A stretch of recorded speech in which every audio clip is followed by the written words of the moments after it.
Thank you so much for writing in and letting us know what's on your mind and what you're thinking about. We're back to answer some questions. And the first one that we are going to jump into was from the Crunchy Mamas. What personality trait do you love most about yourself, and how do you use it to make a positive impact in your business?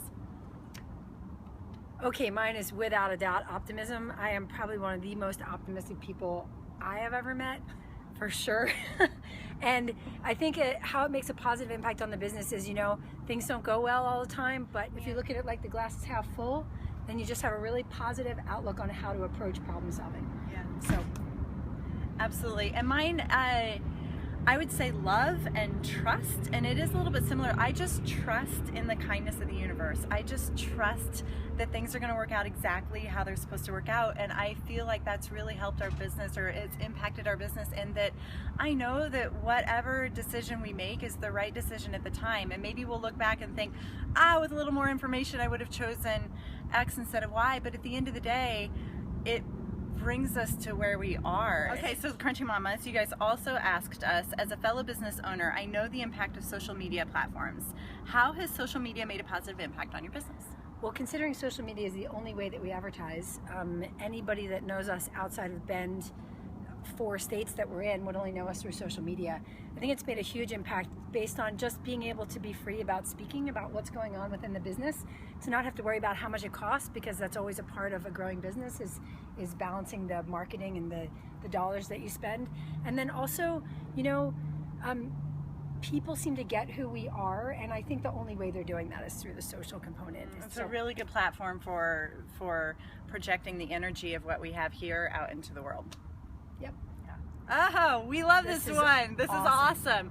What was each of your first experience with kombucha, and what was your reaction on the first sip?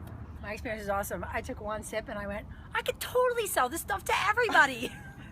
Okay, let's start a business. So we sit at the kitchen table, and by the way, the stock market had just crashed. Bend was a mess. Bend is a boom and bust town, so every other house was for sale. People were super bummed. But Michelle and I were stoked all the time.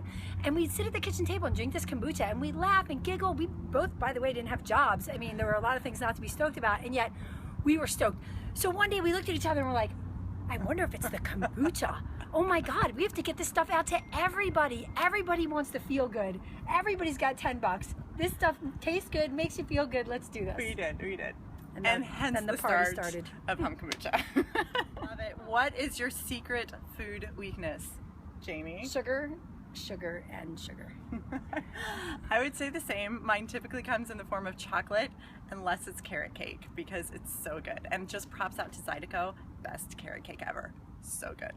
Mine's just sugar. Licorice. Okay, last question for today. Is it true that everyone at Hum is happy all the time? Absolutely not. She's so optimistic. Here's the thing, nobody's happy all the time. That's ridiculous. No, people at Hum are not happy all the time. They're happy a lot of the time, and the times that they're not happy, I think they just have a happy undertone. I think they just feel good, right? They're drinking kombucha all the time. We did a video on suffering a while ago. If you go back to the vlog, you can watch it. But Jamie, I think you're so good about this, and we are on the same page. Has such a high tolerance for people suffering, because it really allows, it's the space where you grow. I mean, you think about the times where you suffer the most is the time that you grow the most. So yeah, people are suffering sometimes, and it's okay, because you know, we're all in it together, and we're all doing this thing together, and we have a pretty cool thing going. I think people are happy a lot of the time, and they do. And when they're not, we're very optimistic that their suffering will end, and they'll be happy eventually again. We're there to hold them up and support them, and do what we do. We do. It's no problem. This is the most fun ever. Thank you so much for writing in. We love your questions. We love answering them. This is the most fun. Thank you. Keep them coming. Bye. Bye.